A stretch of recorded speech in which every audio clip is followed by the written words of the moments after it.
Early on in the Second World War, it was realized that ground attack would play a vital role, and the result was the Vultee Vengeance, the first Allied warplane specifically designed for dive bombing over the land battlefield.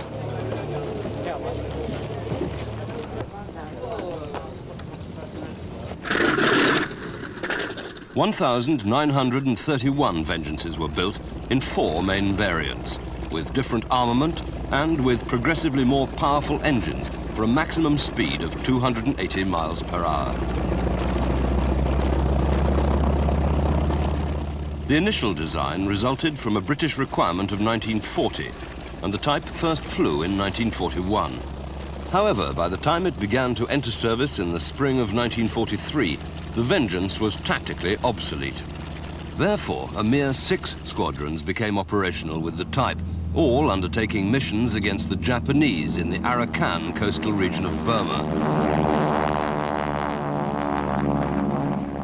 These Vengeance units comprised 4 British and 2 Indian squadrons, one of which was number 8 Squadron, operating here out of Johari and Mamur airfields. The Vengeance was a substantial 2-seater. The pilot controlled a fixed battery of 4 or 6 heavy machine guns in the wings for strafing. Despite its size, the Vengeance had straightforward handling characteristics. The brakes on the upper surface of its wings checked diving speed very successfully, and the Vengeance could therefore deliver its weapons with pinpoint accuracy before recovering from its dive and then climbing with the aid of its powerful radial engine. In the rear of the cockpit, the second crewman was armed with 1 trainable defensive gun, usually a single .50 caliber machine gun in later models. Earlier aircraft were fitted with a pair of .303 machine guns in this position. The Vengeance could carry a 2,000-pound bomb load delivered in a steep dive with air brakes extended from the wings to control speed.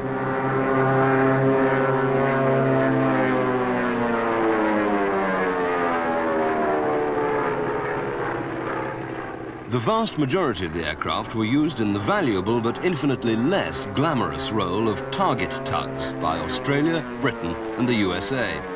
In American service, the definitive Vengeance was known as the A-35.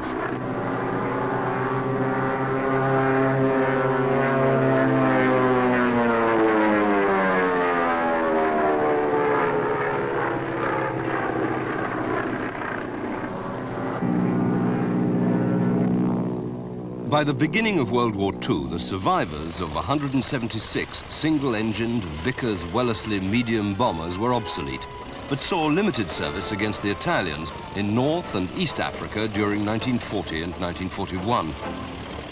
The bombs were carried in the streamlined pods under the wings.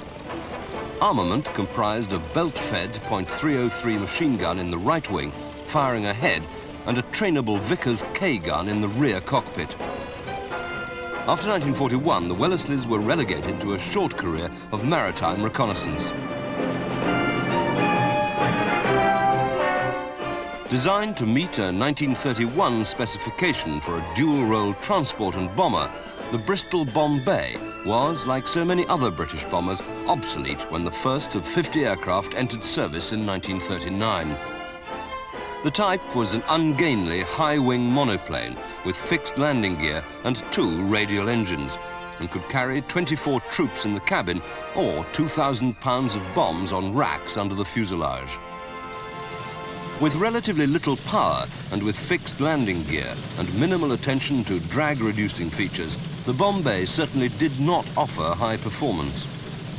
However, the type also offered few problems to its pilots, and the combination of flaps and a large, high-set wing kept takeoff and landing speeds low. The Bombay could therefore use small, poorly prepared airfields without trouble, and this was particularly valuable in North Africa.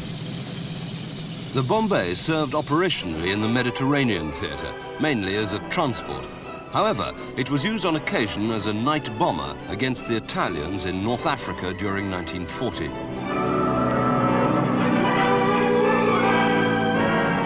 The Armstrong-Whitworth-Whitley could carry 7,000 pounds of bombs on the power of its 2 engines, and was a mainstay of RAF Bomber Command up to 1941, when it was relegated to an important secondary career in maritime reconnaissance and paratroop training.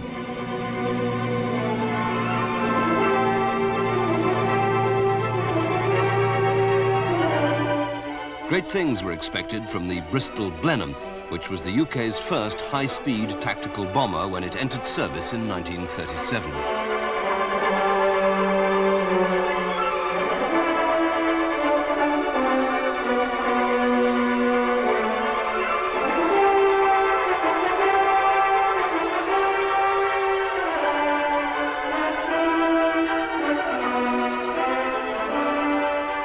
The Blenheim Mark I carried 1,000 pounds of bombs and could reach 285 miles per hour on its two 840 horsepower Bristol Mercury radial engines.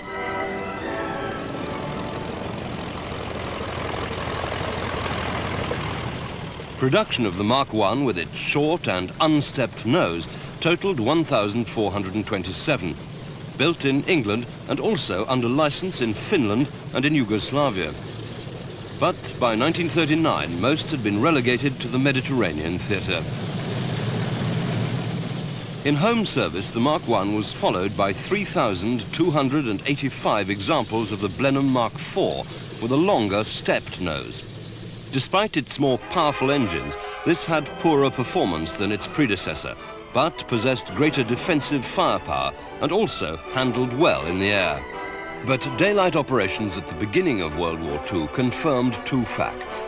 On the one hand, this light bomber lacked the outright performance to escape German fighters, and on the other hand, it was too poorly protected and armed to battle its way past the fighters. 945 Blenheim Mark V high-altitude bombers were developed, but little use was made of them. The Blenheim was, however, significant as the first effective British night fighter. The Mark 1F and Mark 4F conversions had nose radar, the first operational fighter radar in the world, and a ventral pack of 4 fixed Browning machine guns. Despite its limitations and losses, though, the Blenheim was important in providing a nucleus of crews experienced in light tactical bombing and close ground support. The first American warplane to see operational service in World War II was the Lockheed Hudson, which was a military derivative of the Model 14 Super Electra light civil transport. This rendered invaluable service as a light bomber and maritime reconnaissance plane from the beginning of the war, but was soon considered slightly too small for its task. In 1940, therefore, the British commissioned from Lockheed a successor evolved from the larger Model 18 Lodestar civil transport called the Ventura in RAF service. By comparison with the Hudson, the Ventura had a larger bomb bay, able to accommodate 2,500 pounds of bombs, compared with the Hudson's 1,000-pound bomb load.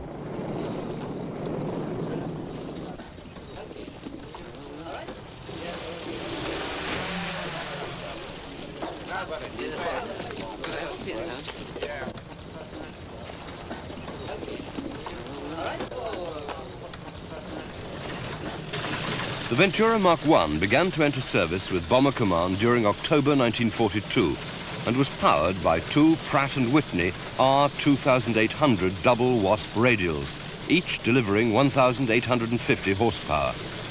This was soon increased to 2,000 horsepower in the Ventura Mark II for a speed of 300 miles an hour.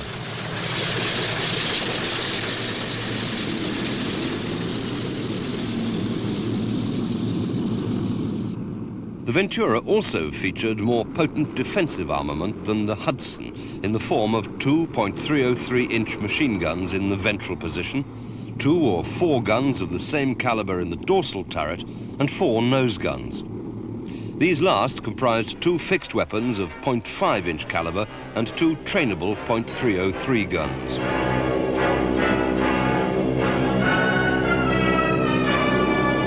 The US Army Air Force also used the type as the B-34 Lexington for coastal patrol and training. The US Navy used larger numbers as PV-1 patrol bombers with a so-called solid nose accommodating 5 heavy machine guns. The Ventura was not a great success in its intended role as a bomber and was in fact heartily disliked by its crews. From the autumn of 1943, the Ventura was reallocated to Coastal Command, where it equipped 2 squadrons and served mainly for meteorological reconnaissance.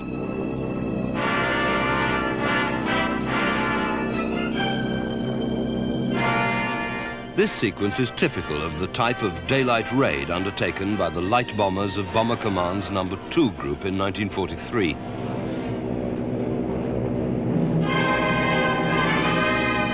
Only 3 British-based squadrons of No. 2 group were ever operational on the Ventura, and one of these was 464 Squadron, based at Methwold in Norfolk. On May the 16th, 12 of the squadron's Venturas were launched on a raid against the French airfield at Morlaix in northern Brittany, at that time a base for German fighters.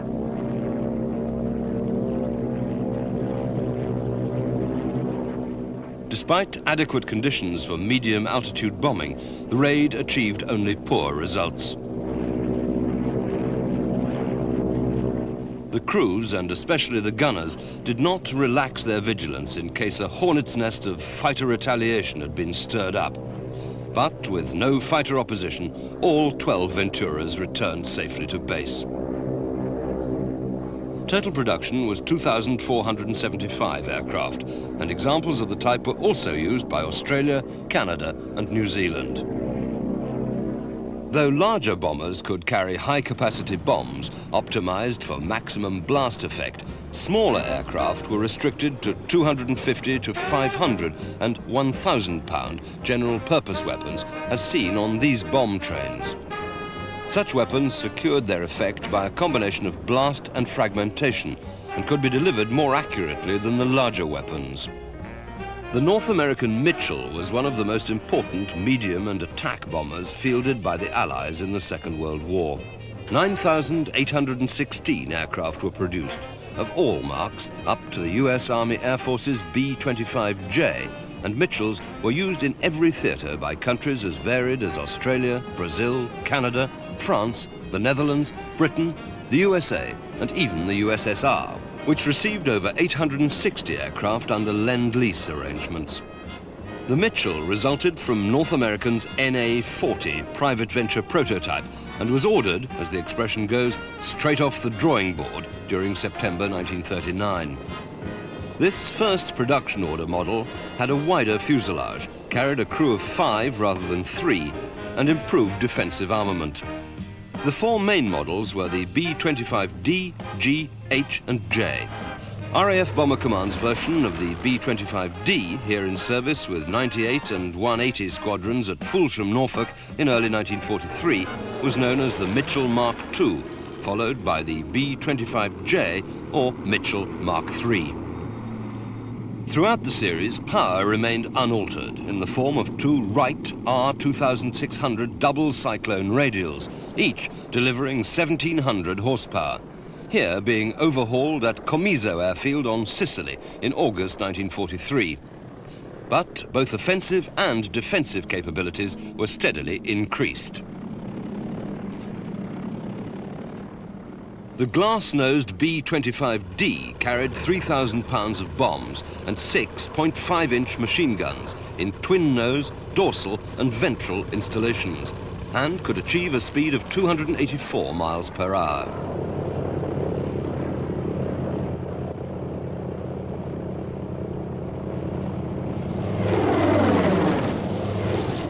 The B-25J was limited to only 275 miles per hour, but was an altogether more formidable warplane, with up to 4,000 pounds of bombs and no fewer than 14 .5-inch guns. 8 fixed guns were fitted in the solid nose version of the B-25J for ground attack. There were an additional 6 trainable guns in a twin-gun tail mounting, a twin-gun dorsal turret, and a beam gun each side.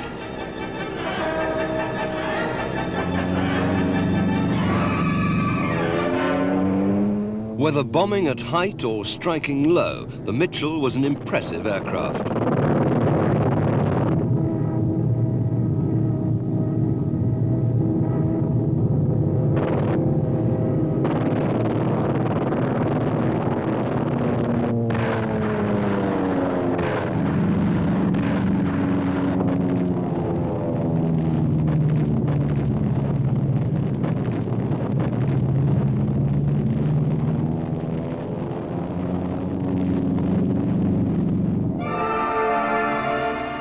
The Tupolev SB-2 was blooded in the Spanish Civil War and became the USSR's main light bomber in the period up to 1943.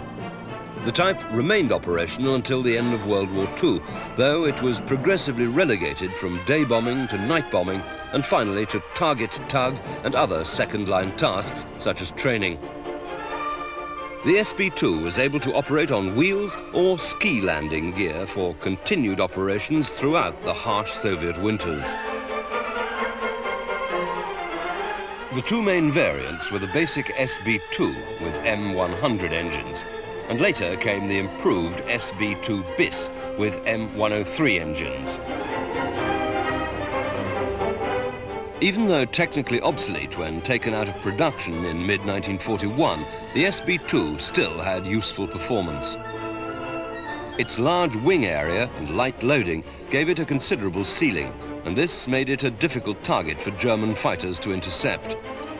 Moreover, the SB-2 possessed a rate of climb that allowed its crews to pile on extra height if they saw fighters attempting to engage. And while the SB-2's defensive armament was light, the type's agility was another useful asset in evading the attention of the Luftwaffe's fighters. Other countries that used the SB-2 were China, Bulgaria and Finland, and a total of 6,967 were built.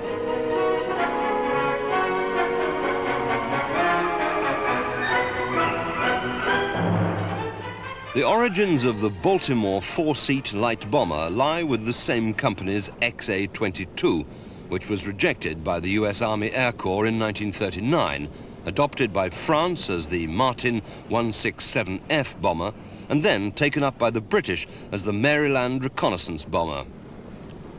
Serving in the Mediterranean theatre from October 1940, the Maryland was initially useful, but soon revealed limitations in performance.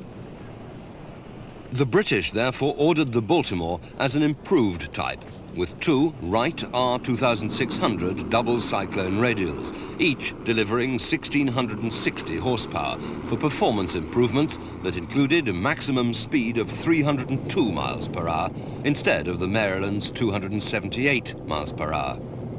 The bomb load remained unaltered at 2,000 pounds.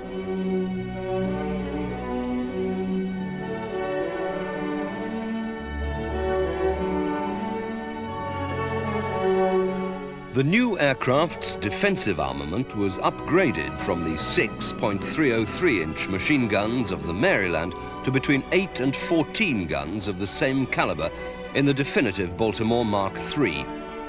This machine introduced a power-operated dorsal turret to replace the manually operated guns of the two earlier Marks.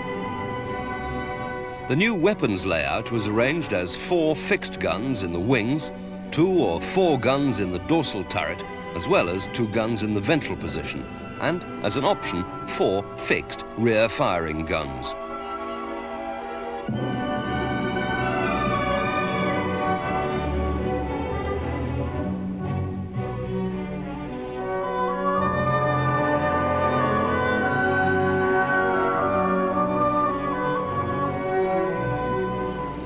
The Baltimore's fuselage was made large enough for the crew members to change position, something which had been impossible in the Maryland.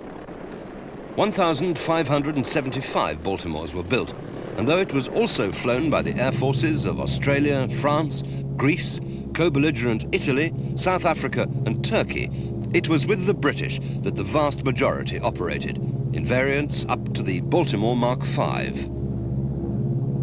In service from January 1942, the Baltimore was successful and popular, even though its bomb load was relatively small.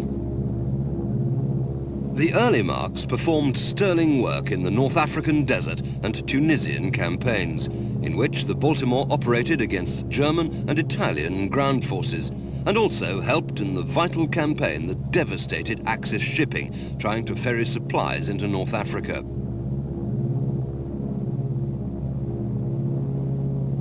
The Baltimore served with 8 British and 3 South African squadrons in the Mediterranean theatre and played an important part in the Sicilian campaign, such as here, bombing near Adrano.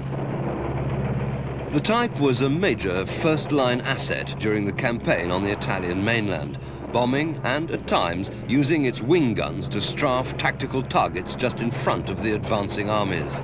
Its speed made the Baltimore difficult to shoot down, and its steady, more potent defensive firepower was another reason why fighter pilots were not keen to engage the type. The Stormo Baltimore of the Italian co-belligerent Air Force also used the type effectively over the Balkans.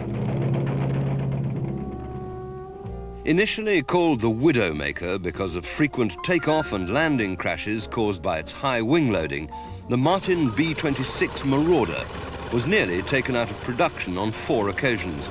However, once mastered, the Marauder enjoyed the lowest loss rate of all US medium bombers. The most important models were the similar B-26B and C and the upgraded B-26F and G. The B-26G was armed with no fewer than 11 .5-inch machine guns.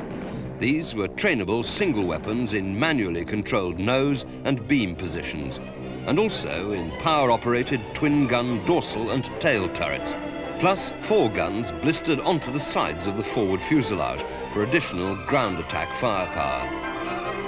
Most B-26s were powered by 2 2,000 horsepower Pratt & Whitney R2800 radials, giving a maximum speed of 283 miles per hour. Weapons load totaled 4,000 pounds of bombs. When operating in large numbers, the Marauders proved devastating.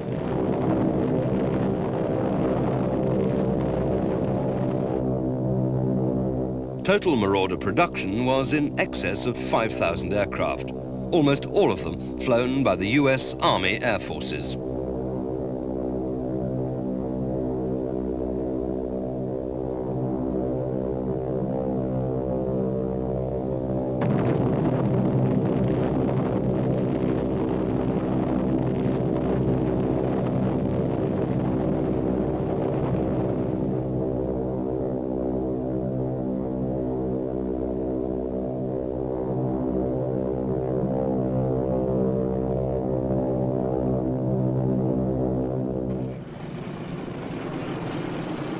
The Wellington was one of the most important British bombers of World War II's early years, and production of the type reached 11,462 machines of all variants. The various marks of Wellington were powered by 4 types of engine, 1 inline and 3 radials, and in addition to bombing, the aircraft's varied uses included maritime reconnaissance, training and freighting. The Wellington entered service in 1938 as a medium bomber, and the type had a most credible bomb load of 6,000 pounds. However, though it suffered heavy losses in early daylight raids, it rapidly built up an almost legendary reputation for absorbing battle damage. This resulted from the airframe's structure, which was of the geodetic type, pioneered in the Wellesley's single-engined bomber. From December 1939, the Wellington was switched to night bombing, and the 2 most important bomber variants were the Wellington's Mark I and Mark X. The Mark I was built with 1,000 horsepower Bristol Pegasus radial engines in 3 sub-variants, including the Mark IC, of which 2,685 were produced. The Mark X was powered by 1,675 horsepower Bristol Hercules engines, and production of this most numerous Wellington model alone totaled 3,803 aircraft. The Wellington was designed for a crew of 6 men. These comprised the pilot, co-pilot, wireless operator, doubling as a gunner, navigator, doubling as bomb aimer, and 2 gunners. It should be noted, however, that Wellingtons such as these were often flown with just a 5-man crew when the tactical situation permitted. All guns were .303 caliber. The 2-gun nose turret and the 2- or 4-gun tail turret were power-operated units. The single beam guns were the responsibility of 1 man who had to concentrate his attention on the side facing the greatest threat. In October 1943, the Wellington was phased out of service with home-based bomber command squadrons in favor of more capable 4-engined bombers. The type still had an important part to play in the Mediterranean theatre, however, where ranges were shorter and German defences less formidable. The Italian campaign saw considerable use of the Wellington as a medium bomber. And these are Wellington Mark 10s at Amendola, near Foggia in southern Italy during March 1944. The Wellington remained operational in this theatre up to March 1945. Though less well known than machines such as the de Havilland Mosquito and the Junkers Ju-88, the Douglas Model 7 first flew in August 1939, and the initial order was placed by France for the DB-7 day bomber model. Most of the order remained undelivered at the time of France's surrender and were diverted to the Royal Air Force, which allocated the name Boston. The Americans then ordered their own model as the A-20 Havoc. Like the Mitchell and Marauder, the Douglas machine was a shoulder-wing monoplane with tricycle landing gear and 2 radial engines. In this instance, Wright double cyclone units, each delivering upwards of 1,500 horsepower. There existed a multiplicity of designations amongst the Boston Havoc family of aircraft. The most widely used international model was the A-20C, here in the form of RAF Mark IV Bostons, with 1,600 horsepower engines for a speed of 342 miles per hour. These had an armament of 2,600 pounds of bombs and 5 machine guns. These were 2 fixed 0.5-inch guns either side of the nose, 1 twin trainable gun of the same caliber in a dorsal position, and rear-firing 0.3-inch guns in the engine nacelles. However, the variant produced in the largest number was the A-20G, whose total reached 2,850 aircraft and used only by the US Army Air Forces. High performance, first-class handling and overall ruggedness allowed development in several roles within the overall production total of 7,478 aircraft.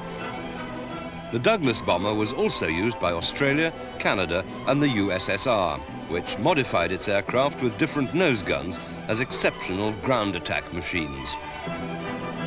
The type also saw service with the Free French Air Force, and nothing better demonstrates the Boston Havoc's forte of high-speed attack at low level than this mission.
Nazis entered this war under the rather childish delusion that they were going to bomb everybody else and nobody was going to bomb them.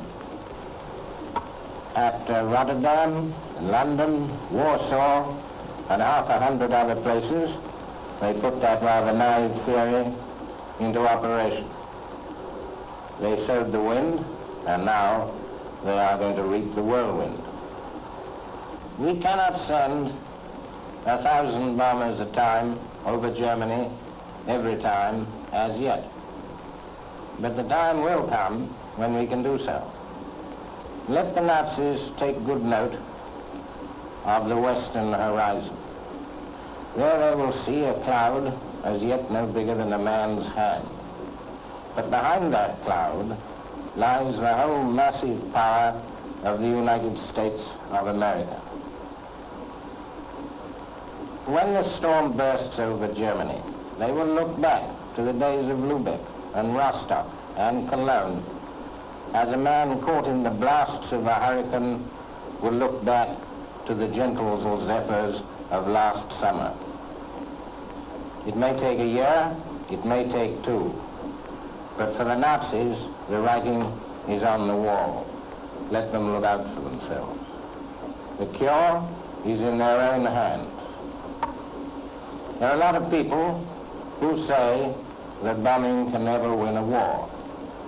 Well, my answer to that is that it has never been tried yet, and we shall see.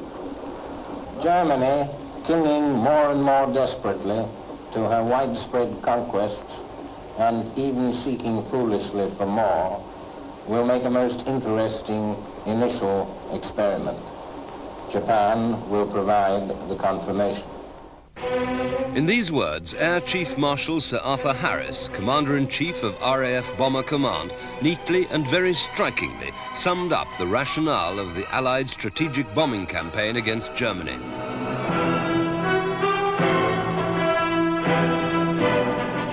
The short Sterling was the RAF's first four-engined night bomber. Entering service late in 1940, the type was not a success in the bombing role because of its small and therefore overloaded wing. This had been imposed on the designers by the official demand that the Sterling be able to enter the 100-foot maximum door opening of the British hangars. The Sterling later became an invaluable glider tug and transport. The Avro Manchester entered service in November 1940, though potentially a great bomber, failed operationally because of the chronic unreliability of its two Rolls-Royce Vulture engines.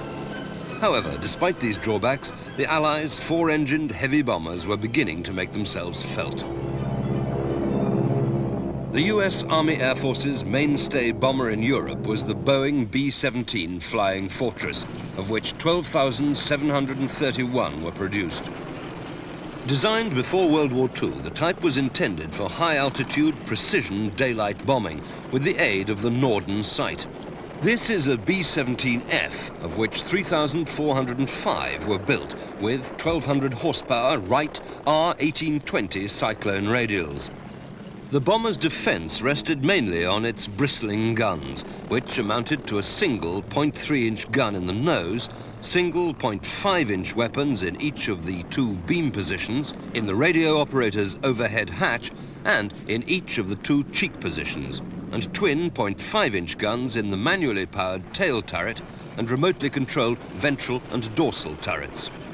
The maximum bomb load of the B-17 was 17,600 pounds, carried internally, though external racks could be fitted to increase this load to 20,800. Careful briefing ensured that all the crews appreciated the how, where, when, and why of each particular mission. I have your attention, please, gentlemen. Pilots have all checked their crews. Everybody present accounted for.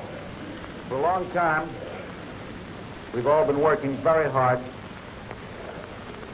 The work has been grueling. It produced results, and our standard of performance is very high. Gentlemen, this is the real thing. This is the first operational mission we're going on. The B-17F was flown and fought by a crew of 9. comprising the pilot and co-pilot, the bombardier, the radio operator, and 5 gunners for the dorsal and ventral turrets and the 2 beam positions.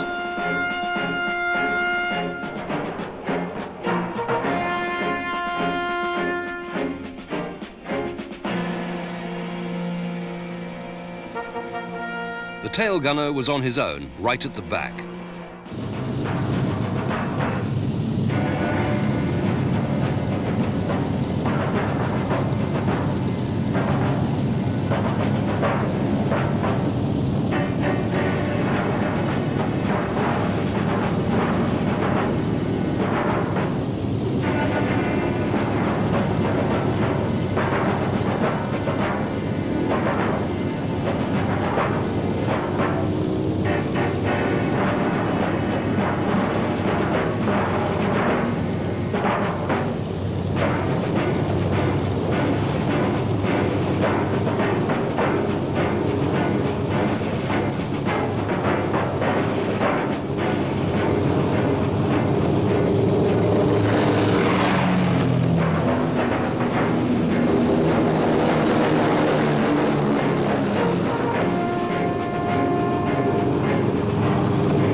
Once in the air, the flying fortresses formed up into tight three-dimensional boxes, for in this way the bombers of each formation hoped to cover each other against German fighter attack.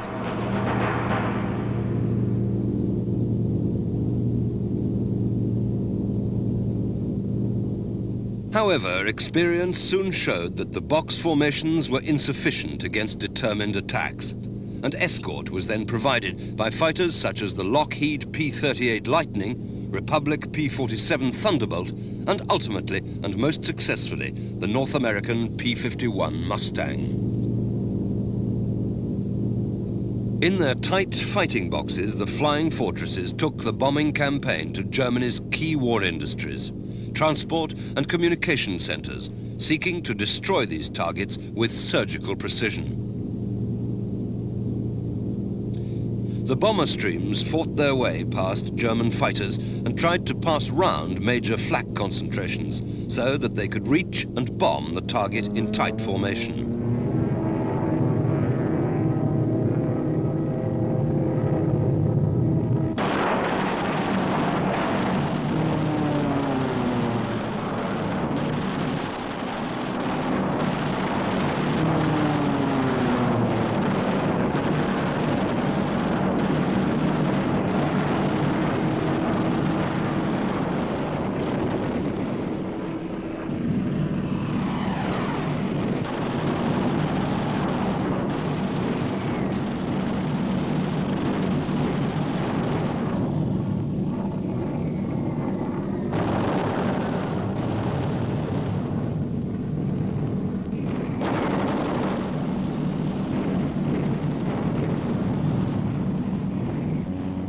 Inevitably, there were losses to fighter attack, anti-aircraft artillery, and an accumulation of battle damage.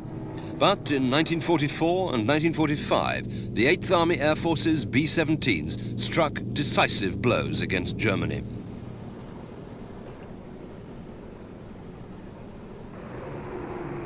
With their mission complete, the flying fortresses returned to their bases in England. The flight crews rested and the ground crews took over to ready their charges for the next missions that the planners ordered.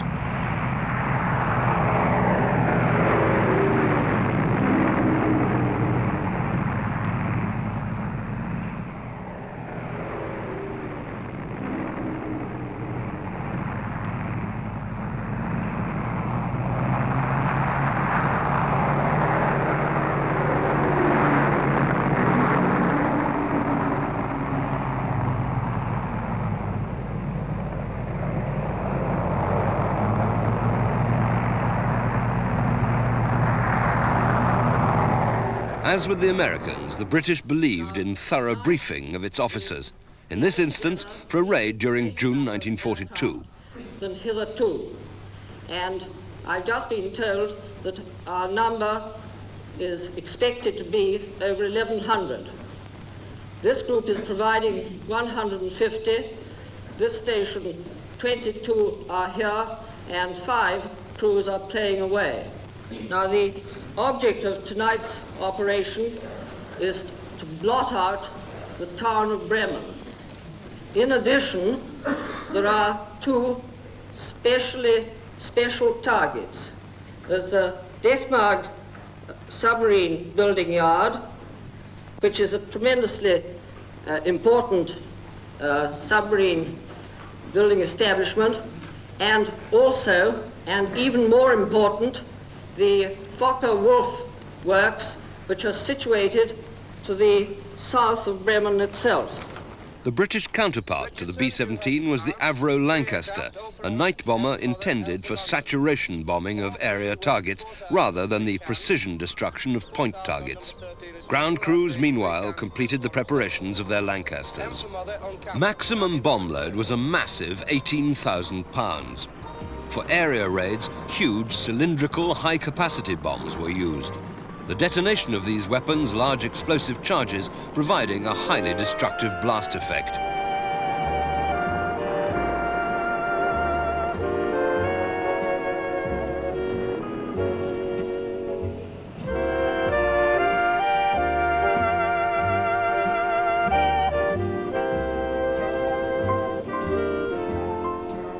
The Lancaster entered service in late 1941.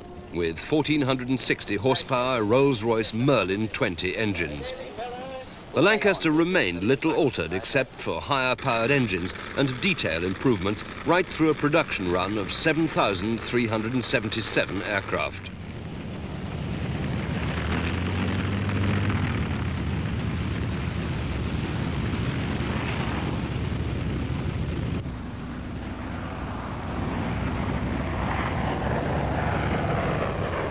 Defence was provided by 8 .303-inch machine guns located in 2 gun nose and dorsal turrets, as well as a 4-gun tail turret.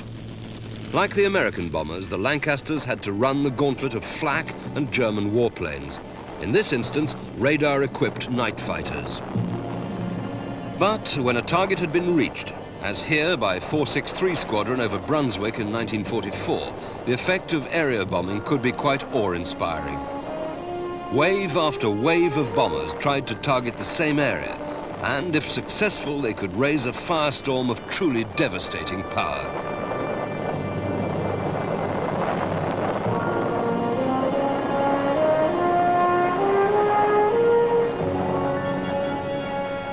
Low-level attacks were also made, such as this on the Gnome-Rhone works at Limoges in France by Wing Commander Leonard Cheshire. By the second half of 1944, the shortage of skilled pilots and fuel had turned the German fighter arm into a shadow of its former self. And this was too good an opportunity for Bomber Command to pass up.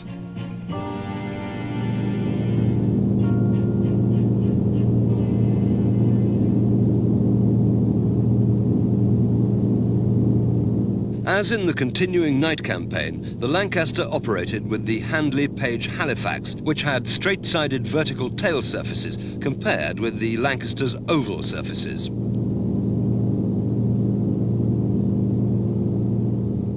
More accurate bombing was possible by day. This allowed the British bombers to strike at smaller targets, such as communication choke points and synthetic fuel production centres. The Germans countered with an effort to hide key targets by generating thick smoke upwind of the objective as the bombers approached, such as here during an attack by 617 Squadron using giant tallboy bombs on the battleship Tirpitz lying in Norwegian waters.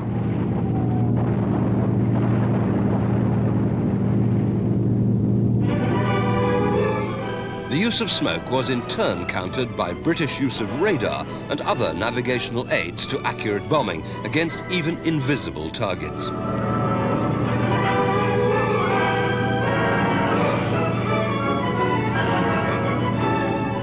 In May 1943, further Lancaster precision bombing was directed against the Ruhr dams. In this case, the Scorp Dam, as seen from an escorting Mosquito of 9 Squadron. Though this dam was not breached, the Ada and Mona were, with spectacular results. By the spring of 1945, the day and night pounding of German cities, industries, communications and fuel-producing centres had made it virtually impossible for the German armies to sustain their defensive campaign against the advancing Allies.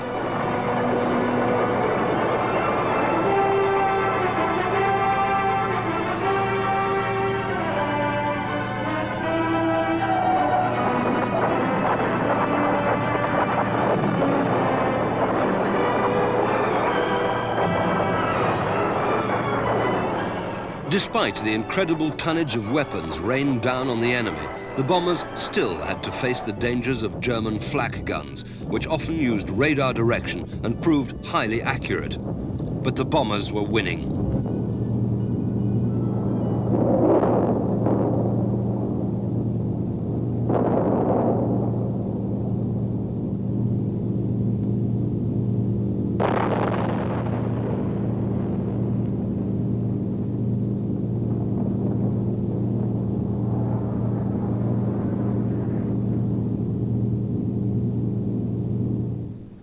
One of the most versatile aircraft in America's infantry during World War II was the consolidated B-24 Liberator. Production of this magnificent type reached 18,482 aircraft, a higher total than any other American warplane of the period. The Liberator was supported on the ground by tricycle landing gear, and in service the B-24 proved very successful and popular with its crews, as shown by the personalization of various aircraft with nose art.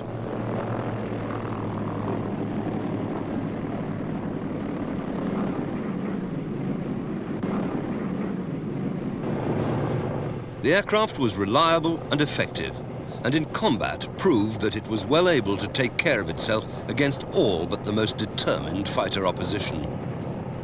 In the air, the B-24 was kept aloft by a very efficient, high aspect ratio wing, accommodating the 4 1,200 horsepower Pratt & Whitney twin Wasp engines for a speed of 300 miles per hour. Range was also maximized to 2,850 miles in the earlier variants by a deliberate decision to limit the maximum bomb load to 8,800 pounds.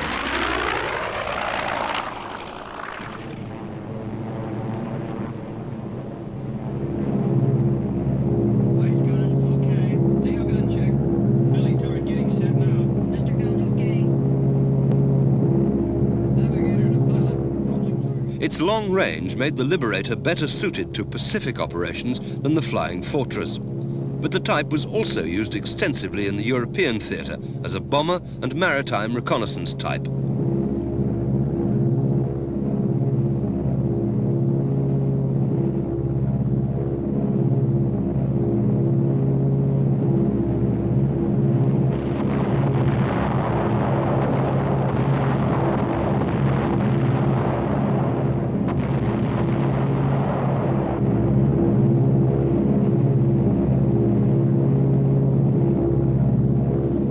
The defensive armament was typical of American practice in being centered on 10.5-inch heavy machine guns. These were located in pairs in power-operated dorsal, ventral and tail turrets, in 2 manually operated beam positions and in the nose. These last 2 weapons were manually operated in the early models with a glazed nose, but installed in a powered turret from the B-24H variant onward.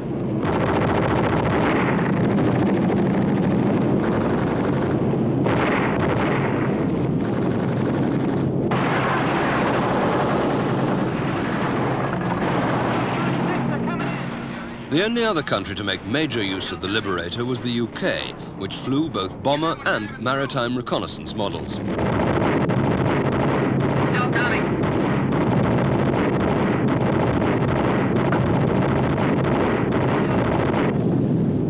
Like other great bombers, the Liberator could be badly damaged yet still return to base. as this machine reveals in an emergency landing with the nose wheel still raised. The Liber-ators' relatively small ground clearance could be a distinct advantage under such circumstances.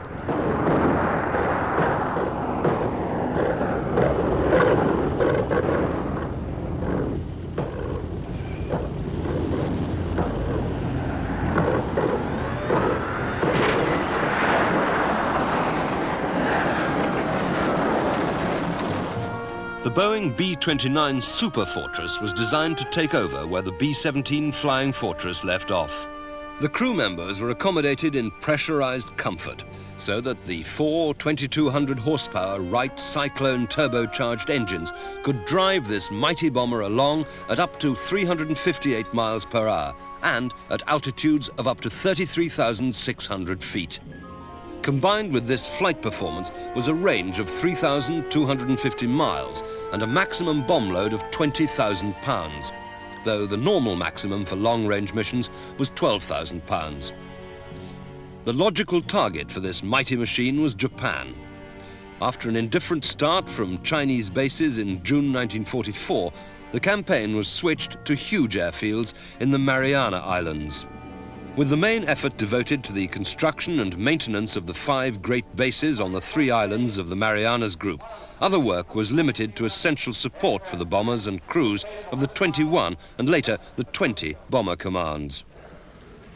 Briefing was very important to ensure that the crews knew not only the when and how of their missions, but also the why that helped keep determination and morale high. The dangers to be faced were not just the Japanese defenses over the urban and industrial hearts of Japan, but also the long overwater flights to Japan, and sometimes with battle damage back to the Marianas. With the B-29s ready for flight, loaded with maximum fuel and the right weight and assortment of weapons, the crews arrived from their briefings.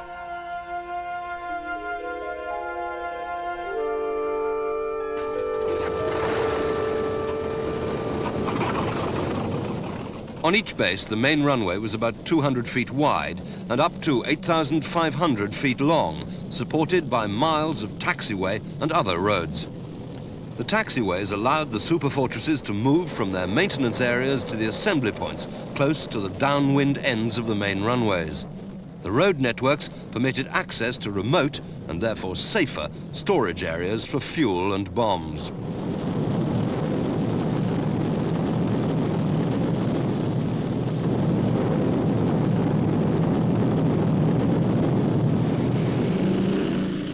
Marshalling an attack force on the ground and then getting it airborne was a complex organizational task, but soon became a matter of well-established routine that allowed the Superfort-ress fleet to climb and set course for its targets with the minimum waste of fuel.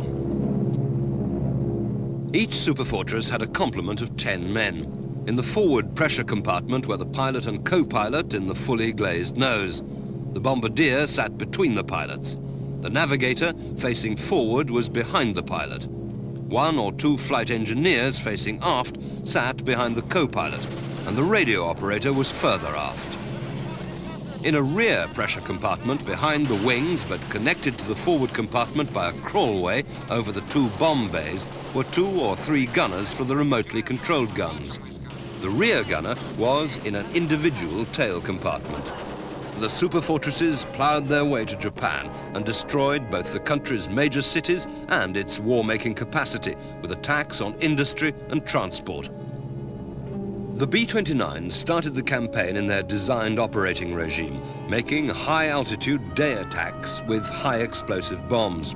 It soon emerged, however, that even with the B-29's advanced sight, bombing accuracy was poor because of the turbulent high-speed winds over Japan.